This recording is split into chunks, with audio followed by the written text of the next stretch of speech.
Buenas tardes, YouTube. Welcome to my channel, Better Monday Fasting. Today I'll be talking about the 4 different banks of energy that the human body has, and talk about how fasting affects the energy levels and how we can, the power we have actually to allocate our energy into the different banks to get different things done. It's a very powerful tool. So before getting started, everything I share on this video, it's not medical advice, so please do your own research. It's a little bit windy. I hope you hear me okay. And let's get started. So, as you probably know, like digestion takes a lot of energy, and I will even add to that, like if you're eating a lot of carbs, it takes even more, because you have to break all the sugar chains, you know, the slow sugars. So what happens is when we start fasting, that energy that is used by the body for digestion will be allocated to the 3 remaining bank accounts that we have. The energy, I call them bank accounts. They're not real bank accounts, but they're like energy accounts, and those are the cognitive bank, the physical bank, and the last one is repair and cleansing, you know. So in that order. So when you start fasting, all that energy will be divided, you know, equally into the other 3. Or equally, no, I shouldn't say equally, but they will be. I'm not sure about that, but that energy will be used with the 3 other banks.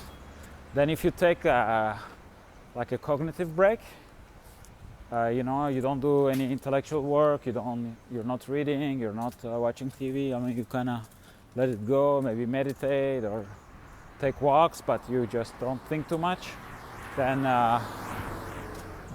the energy used, like with the digestion and the cognitive, will go into the physical and the repair banks, you know. And then lastly, if you, on top of like not eating, not thinking, you reduce your physical activity, then like pretty much all your energy is going into repair and cleansing. So that's very powerful. Like if we know that structure, so it gives you power, you know. It gives you power over where you want to allocate your energy, and during your, you know, life is all about strategy, you know. You have to make decisions, and so it could be like small decisions, like, you know, maybe it's the middle of the week. I mean, you work really hard on Monday, Tuesday, Wednesday, and it's Wednesday night, and you start feeling, you know, like you're doing good, everything, but it's just that you worked a lot, like, you know. So maybe you can be like, well, no, you know, I'm gonna eat light tonight, or I'm gonna fast. So, well, I mean, not if it's your first fast, I wouldn't recommend that, but if you're already accustomed to, you're already using fasting as a tool, then that's gonna, you know, liberate energy for the rest. So, you know, that night you might recuperate better. You know, so then you'll finish the week. You'll finish the week on a high note, you know. So it's very powerful in that way. All that said, we got to be careful. Like the whole fasting thing, it's like we got to stay away from formulas, protocols. I mean, of course we use them. We use fasting patterns, but it's not it's very situational. It's very much like soccer. It all depends on the situation. So because the logic, like if you think logically, well, we'll be like, okay, so if I want to get the best out of my fast, I'm going to not eat, not move, not think, and not move.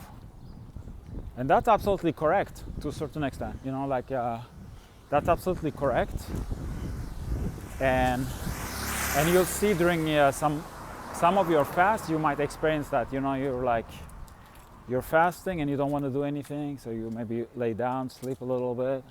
So that's one strategy, and it can be true in certain cases. But sometimes you're going to have, especially if you start doing like extended fast, you'll have a high amount of energy, and also the desire to move, to get fresh air. And I remember during my 10-day dry fast, I was walking about like 25 to 30 kilometers a day. It's a lot. Like in Argentina, like all I wanted to do, I wanted to eat the world. Like I had huge amount of energy, and since I'm not eating, I have all this time that is liberated, you know. And I didn't want to wake up and go on the computer. I just wanted to walk. And there's a kid behind me, so I want to do the censorship because YouTube doesn't want children to appear on the screen. So so that fast I kind of lived it that way, you know. And I don't know it for sure, but the logic I can put behind it is that yes, I mean, with fasting we need to, I mean, that whole energy bank logic works, but also with fasting it's just like we're going to be, you know, the cells, they're going to be dumping all their waste matter into the lymphatic system, and we're going to have to process that waste with our lymphatic glands, and then bring them to the exit points, you know. And for that we need movements. We need movement. We need fresh air. We need to bring oxygen to the cells. And so my guess is that desire for movement during fasting comes from that. And also because we're in ketosis and we start going deep into the fast, so we turn into so we're not experiencing cold. We have lots of energy because we're burning fat, and so we are very. We turn into a war machine, you know. We turn into a war machine, and then so that fast we can experience it like in a different way. So that's why with fasting, I mean, the rule of thumb is like, you know, that I say it in all the videos pretty much. It's the master skill is like listening to the body, like listening to our body, and it's like soccer. It's situational. Like you cannot just build a strategy. You gotta change your strategy with what's the feedback you're getting from the ground, you know. That's always so it's that what makes it very complicated, like too, because I mean, we live in a culture that is like one solution rapidly, especially with modern medicine, you know, since their solutions, like they're pretty good at making symptoms disappear. So we got used to that, you know, like, give me the solution, give me the formula, you know. And but the natural order doesn't work like that. And us as human beings, we are part of that natural order. Like things take time, and so that's where I'm.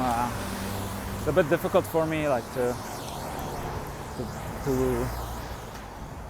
to come up with formulas, have like flashy solutions, and be like, oh yeah, you do this, and you'll be fine. I mean, it doesn't work like that. It absolutely doesn't work like that, and so we always have to. So you know, you get you get that you get that concept of the cascading banks, and you're like, yeah, you know, but then there's more to it, you know. It's always like that. So like your main compass is your like the communication from your the messages you get from your body, and also you have to learn. I mean, that's where the practice coming into play. Like you have to learn how to interpret. You don't want to be lost in translation, so you're like, okay, the body's telling me this, last time it told me this, I did this and it worked, or I did this, it didn't work, so maybe this time I'm going to try something else. So that kind of approach with fasting in general, and also with everything you do, you know, we always have a strategy, we always have a plan, but then the reality might be different. Also, there's the environment might change, you know, like everything affects us. So you know, you decided to go on certain days of fast, but last time you did it, like it was springtime, and now you want to give it a try, and it's summertime, so you got to be careful, you know, like it's not the same environment. So yeah, that's pretty much it for that topic. It's pretty straightforward, the 4 banks of energy, but it's very empowering, you know. So to know that, it's and then you know why you're meditating, you know. You're not just meditating because your guru so and so told you to do your affirmations or meditate to empty your brain, and it's just that like the brain is very energy consuming, and it loves once in a while to we leave it alone, you know, and we leave it alone outside of sleep. We leave it alone while we're awake. So that's why I like all like meditation, maybe improvising with music, like everything that takes your mind elsewhere, and it's like it doesn't require to overthink, you know. It's so that's so better you're gonna get at that. It's also a tool, you know. You're like, okay, now I want to release energy consumption with the brain, so it can be used elsewhere, you know. And yeah, so today is Sunday, and so last time I ate was Friday night. So now I'm going to the grocery store to buy some food to break my fast. So right now I'm on so my baseline is the 18-6 intermittent fasting. So that's I do without any effort, you know. Without any effort, I fast that way. And lately I've been on a roll with the, I don't eat on, I skip that OMAD on Wednesdays and on Saturdays. And it's just, so I don't dry fast, I fast, and I'll have some electrolyte drinks with some lime juice, but the electrolyte drinks, of course, without sugar, without sweetener. I'll have black coffee without sugar, and I'll have tea. Once in a while, I'll have some hot cacao with like dissolved in water, but it's organic cacao, and it's not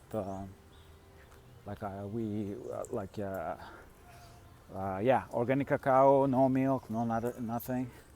And I think cacao has a little bit of calories, so you might be breaking the fast a little bit, but still, I mean, you're not eating any solid food, and And that, I mean, I don't do it like first thing in the morning, and sometimes I don't even bother. But like last night, I had a little cacao.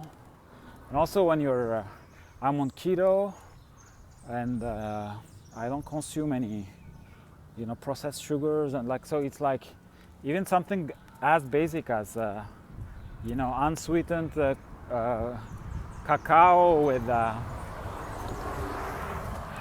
cacao powder with hot water. It becomes I love it, like it makes me happy. So I'm gonna censorship because YouTube doesn't want kids, like we don't wanna record kids. Yeah, so I'm doing it manual censorship, so it doesn't go. It doesn't. I don't get my videos banned, So because I'm doing all one shot, and I don't want to spend my day on Final Cut Pro or something like that. So I find like including those videos into my daily routine way more fun for me, and I hope they're also you get an added value as well. Now I'm a little lost because I'm I know it's there over there. Yeah, because I'm trying to avoid the main street, Avenida España. That's usually where but this is nicer. It's calmer, and also the air quality might be a little better than walking. So today is Sunday. It's a little bit mellower, but I've noticed that Sundays it's actually more noisy because since they can go faster, the cars, you get all those like now. You get more that up and down in the volume, like the decibel level. But where I also happened to walk during it was a Thursday on Avenida España, and there was traffic, but since they could not, they were going super slow. It was more so you had like that bass frequencies filled up, but it's still it's annoying. Like it's annoying for the video. It's annoying for us human beings. I mean that's why when you think about it, like living in a city, it's not our natural environment. So all this noise, all this pollution, all this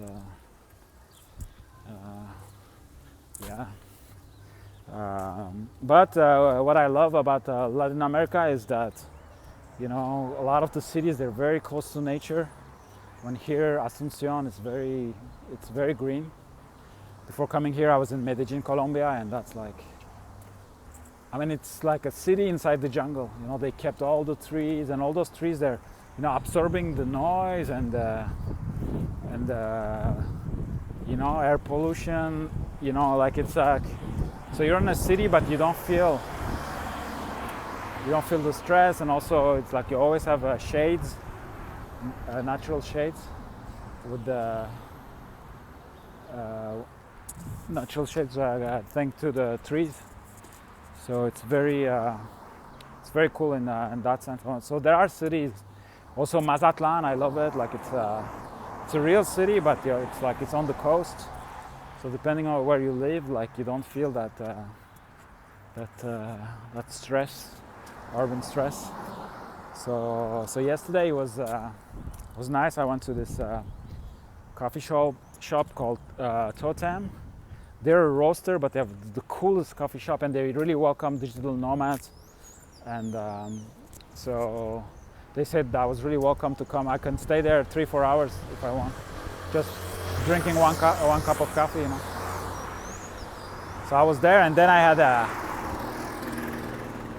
there's another coffee shop called El Cafetero, and we had it wasn't real. Well, I wouldn't say a cupping.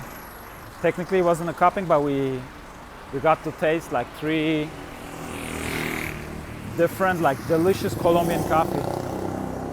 And so, from what I'm understanding, is like to get the Colombian beans in Paraguay, it's a little difficult, because there's a huge demand, so they're being sold somewhere else, and somehow it's not. It's easier to find like Brazilian coffee here, But the owner of that El Cafetero is Colombian, so somehow he's able to bring in the beans. So I mean, there are really good baristas here. I mean, I've been to several coffee shops, but for just like quality and taste wise, that like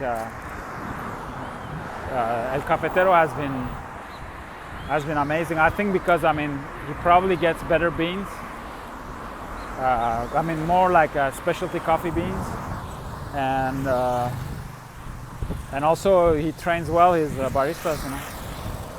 So that's the thing. I mean the whole like third wave coffee is still right now it's a little bit like the early 2000s in the US, you know, in the West Coast here. I mean, it's starting out, but the people who are involved, they know what they're doing, and it's really cool. Like that roaster totem, like it's like the design. I mean, you really want to be there, you know. You really want to spend time there, and you know they're roasting coffee. They have the coffee shop, and they have those like cupping tables. So also, I like to not sit down when I work, so it's perfect. You have the cupping table, so if there's no cupping going on, what I do is I put my laptop and work from there. So it's really exciting actually. It's really, I mean, the whole appeal of Paraguay for me is just back to the 90s. That's how I feel, and I say that in a good way, you know. I don't want to say, oh, they're behind and it's boring. No, on the contrary, it's so it's socially not polarized. I mean, as far as I can tell, you don't have those like weird ideologies running around. The foreigners who come here, they're more of a purpose. You know, they don't come to party, like, you know, because we don't have the beach here. So it's more like everybody I meet, it's like, oh yeah, I have a business, I want to create a business, I want to invest, like, so in that sense, it's very, very like healthy, you know, and on top of that, like it has, the country has a lot of advantages. I mean, it's independent in terms of electricity and food. And it's in the southern hemisphere. There are only like they say 7.5, but last time they counted, I think it's more like 6.5 million. So it's nothing. It's Ankara, you know, in terms of people. And in comparison, the land is. I mean, maybe it's a small, South American country, but it's not that small. Like it's pretty big, you know. Because I mean, it looks small because next door you have. You know, Brazil, and then you have Argentina. Like, if you put Argentina on the map of Europe, like, I think Argentina is bigger than any country in Africa. And you know, Congo, Algeria, they're huge, but Argentina is even bigger. Like, I think the Buenos Aires like province is bigger than Spain. You know, it puts things in perspective. But yeah, so. For all those reasons, like it's really like it feels really nice to be here. And after traveling all around Latin America, like it feels good. I mean, you know, if you're just getting started, like you wanna really experience Latin America, maybe it's not the first place to come, you know. But once you've been around and everything, and you've experienced the difficulties, and I mean, in general, I love like the entire continent. But in each country, there are little things that they get annoying, little, you know, to like at least for me, like to get my routine going. You know, for example, like in Mexico, Colombia, like there's always people begging for money, or if you cannot sit at a terrace. I mean, it's a very bourgeois problem, but you know, like maybe you want to enjoy your time, you earned your money, it's your time to eat, but you know, every 3 minutes somebody's like, oh, give me something, give me something. It's like, and in Paraguay you don't have that. Only at the red lights they sell you bananas, or they offer you to clean your windshield. But other than that, nobody's like nobody's begging. I mean, it sounds like a small detail, but when you've been living, you know, when you have to say no to 25 people a day, it's very common. And also it makes you feel bad and like and yeah, I mean that's my, I mean I did help like what I like to do it myself without like them asking me. Sometimes I see somebody that is you know, I see they're having problems, like, so then, you know, I will give them my meal or something, you know. So that I prefer. But the thing, like, what happens is, like, when you know, you feel bad and you start giving money, like, it becomes a job, you know, it becomes a business. And I've seen, like, once I was in Buenos Aires, I was in the subway. I think I was reading or something. Then all of a sudden I saw like it was like a 15-year-old kid like flying in the inside the subway car. He flew like this, and then it's just a guy who punched him like this. And then I saw the guy counting money, but it was all like small bills. And so what I concluded from that event is that, you know, it's organized, you know. So those beggars and stuff, and I think that the kid didn't have the money, or he kept the money or something, you know, and his boss was angry at him, so he punched him, you know. So the thing is, like, I mean, each time you give money, but you feed that system. So I don't know what the solution is, but I always believe that sustainable solutions are better than saving the day, you know. But sometimes you have to, you know, when it's like emergency, you have to save the day. But you have to have a plan of. So, and some problems are really, they're huge. Like in the U.S., you know, the homelessness. I mean, it looks like a homelessness problem, but if you give them a house to all of them, I mean, then you see other. It's like peeling an onion, you know. Then you're gonna see that. Maybe there's alcohol, drugs problems, and once you solve that, you see that maybe they have trauma, they have like mental problems. So to cure the whole thing, it's actually 4 or 5 really, really big problems. So you need, but it's doable. I mean, you know, instead of invading, you know, countries all around the world, have like. Sending people in the space and stuff. Yeah, I mean, you should solve those problems first. That's like, if I was a U.S. citizen, that will be my political line. You know? I mean, first the country, you know, and but yeah, so it's deeper questions. But like, yeah, in Paraguay you don't have that. Other problem that. I used to have, especially in Sinaloa, they listen to music really loud, like banda music, and there's that culture of listening to me, like you know, a lady who wants to clean her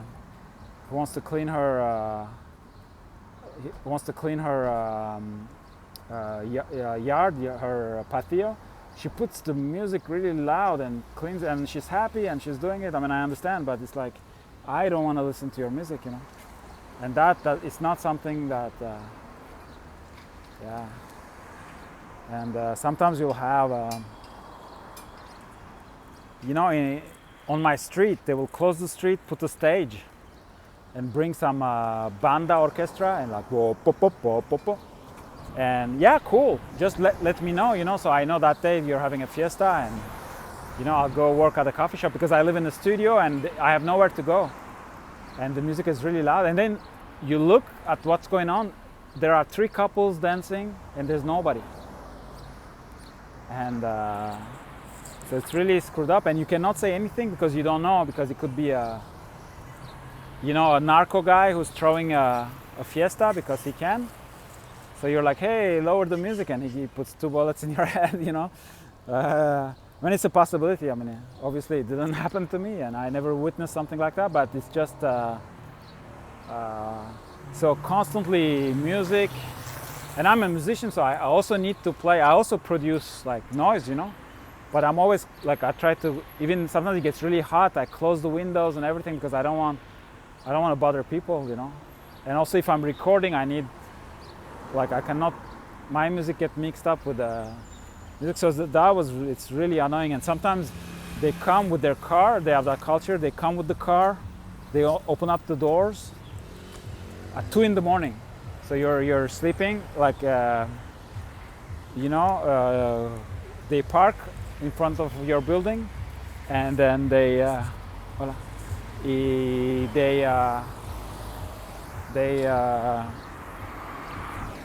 do you say? They throw a party. They open the doors, so like the stereo system is like, banda music, and they have beers and they have like chairs. You know, it's like tailgating. It's tailgating, US style, but the tailgating happens, under your window. You're trying to sleep, you know. So, but it's part of the culture, and you know, it's their country, and it's like, you know. But I've heard, I have Mexican friends that, you know, sometimes they change neighborhoods because they can't anymore. So I have really good friends in Mazatlan. They moved to another neighborhood, and in their new neighborhood, it's understood that it's a quiet neighborhood, you know. And and all those things, all those little things. Also, there are things that were really annoying in Argentina, in Uruguay.